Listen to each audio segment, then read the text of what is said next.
ससुराल में घूंघट पार्ट 1। निशा की शादी में बस अब 2 दिन ही बचे थे, पर वो खुश नहीं, टेंशन में लग रही थी। उसकी सबसे पक्की सहेली उसके पास आती है और पूछती है, क्या बात है निशा? मैं कल से देख रही हूँ तो बहुत परेशान लग रही है। मुझे भी नहीं बताएगी क्या?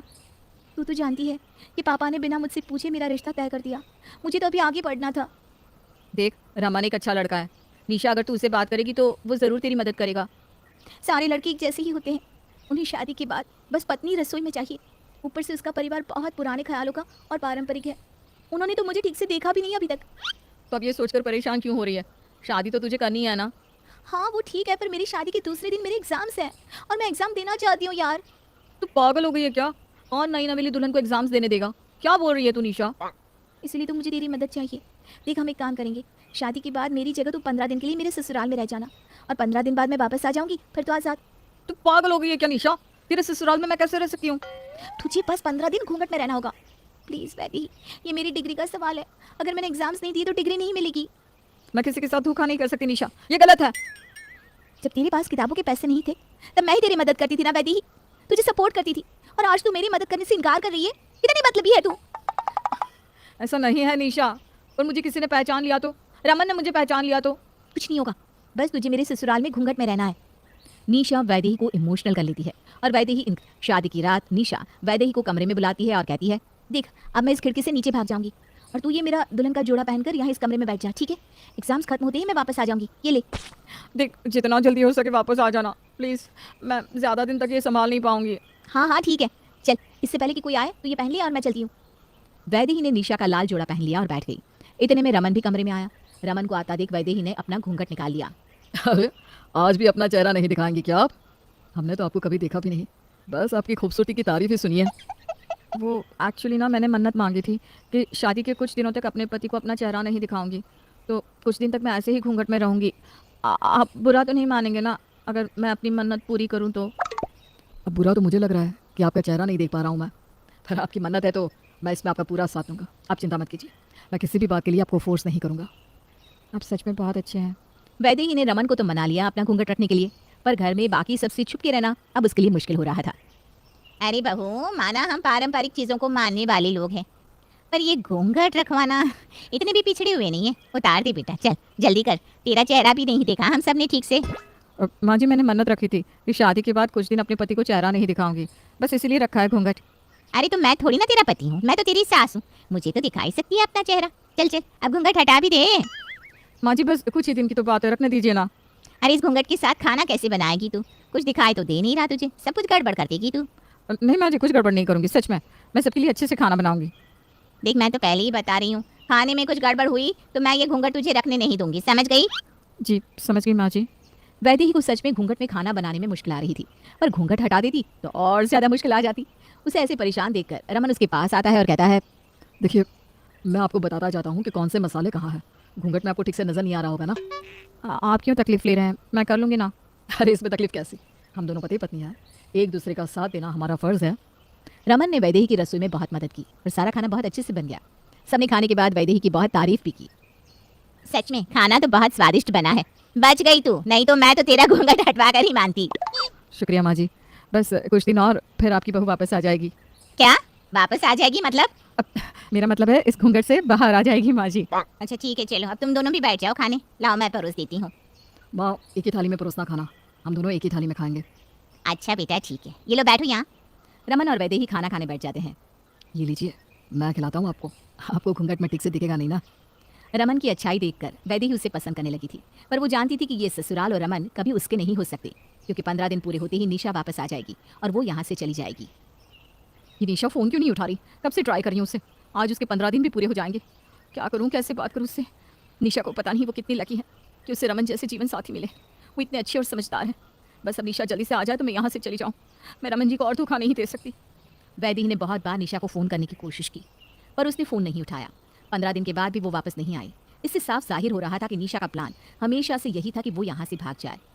ये तूने ठीक नहीं किया निशा, तू नहीं जानती तूने क्या खो दिया है। पर अब मैं क्या करूँ? सबको बता दूँ कि मैं निशा नहीं वैदेही हूँ?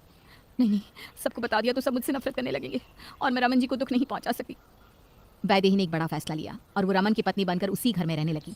उसने घूंघट भी हटा दिया और अपने घर और पति के साथ अपना जीवन जीने लगी। पर एक दिन किसी ने उसके दरवाजे पर दस्तक दी।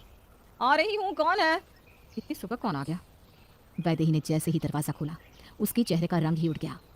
जी, आप कौन? मैंने आपको पहचाना नहीं। जैसे ही उस व्यक्ति ने अपने सर से घूंघट उठाया, वैदेही के पांव से जैसे जमीन ही खिसक गई थी। मुझे लगा तुम्हारा और घूंघट का गहरा रिश्ता होगा। तुम पहचान नहीं पाई मुझे घूंघट में। वैदेही कहूँ या फिर इस घर की बहू निशा कहूँ? क्या कहूँ तुम्हें?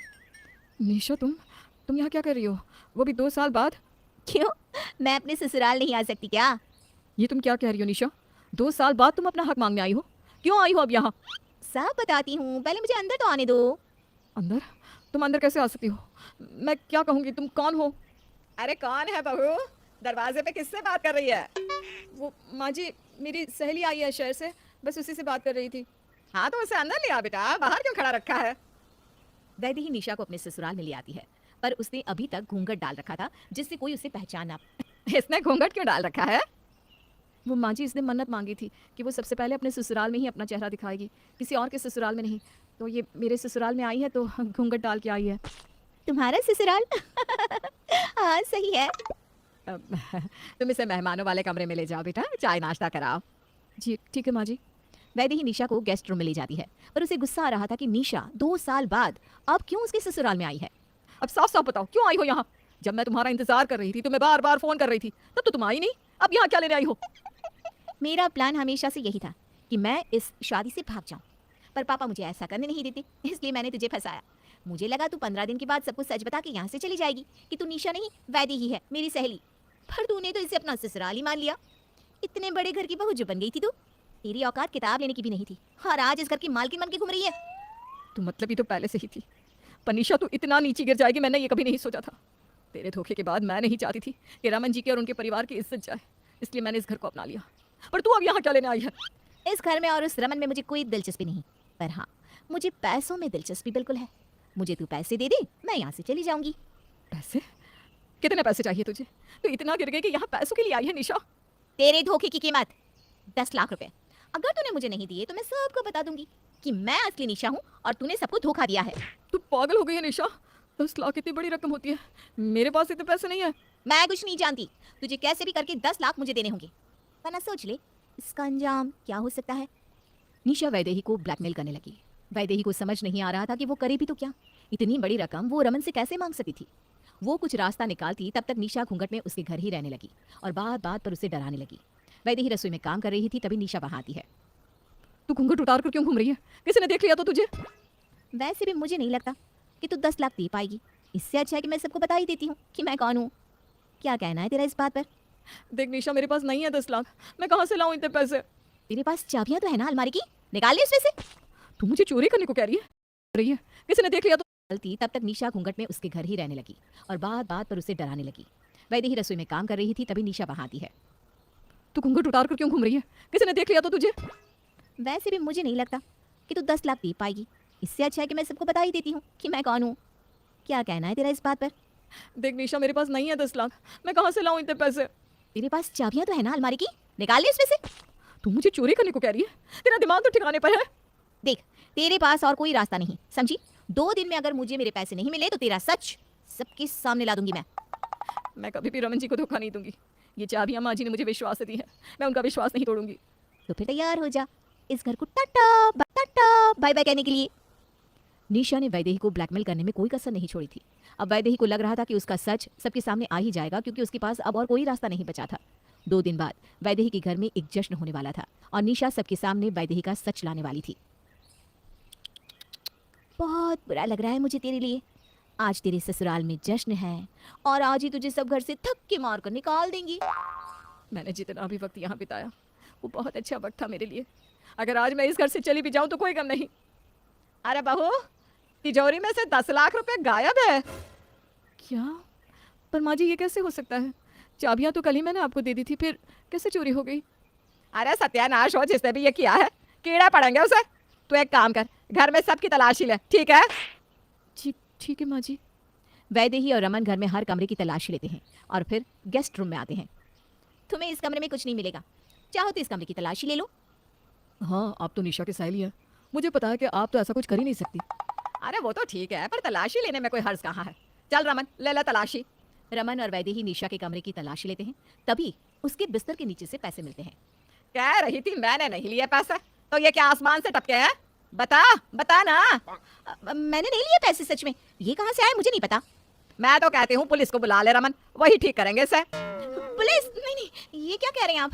पुलिस को मत बुलाइए, मैं सच कह रही हूँ, मैंने पैसे नहीं लिए। और सच तो ये है कि आपकी बहू है ही नहीं। मैं हूँ इस घर की बहू, इसलिए आप सबको धोखा दिया है। देखो, एक तो तुमने पैसे चुराए, ऊपर से मेरी पत्नी पर इल्जाम लगा रही हो। तुम यहीं रुको, मैं अभी पुलिस बुलाता हूँ। देख लड़की, अगर तुझे अपनी जिंदगी जेल में नहीं काटनी तो यहाँ से चली जा, समझी? और मैं सब कुछ जानती हूँ कि घूंघट के पीछे निशा नहीं उस रात वैदेही थी। और मैं खुश हूँ कि तेरे जैसी लड़की इस घर में नहीं आई बहू बनकर। आप यहाँ से जाती है या बुलाओ पुलिस को? नहीं नहीं, पुलिस को मत बुलाइए, मैं चली जाती हूँ। मैं कभी वापस नहीं आऊंगी। माँ जी, आप सब कुछ जानती थी तो आपने कुछ कहा क्यों नहीं? तुमने रमन को और इस घर को इस तरह संभाल लिया जिस तरह ये निशा कभी नहीं कर पाती। जब वो यहाँ वापस आई तब मैंने उसकी और तुम्हारी बातें कमरे में सुन ली थी कि वो पैसों के लिए यहाँ आई है। इसलिए मैंने ये प्लान बनाया कि मैं उसे ऐसा सबक सिखाऊं कि वो कभी लौट कर ना आए।